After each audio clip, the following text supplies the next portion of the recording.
Mapapagod, pero hindi susuko. Alam mo ba na may dalawang uri ng pagod na pwede mong madama? Una, yung pagod na itutulog mo lang at pagising mo, okay ka na. Pero may isang uri ng pagod na talagang kakaiba.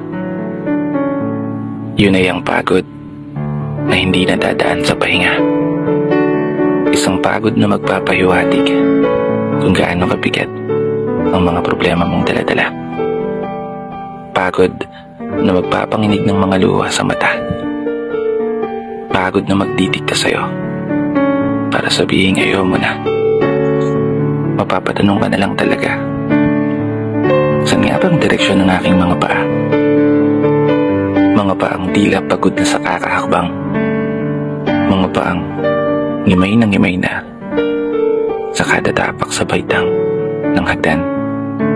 Isang hagdan na magdadala sa akin patungo sa isang palapag na pinapangarap ko.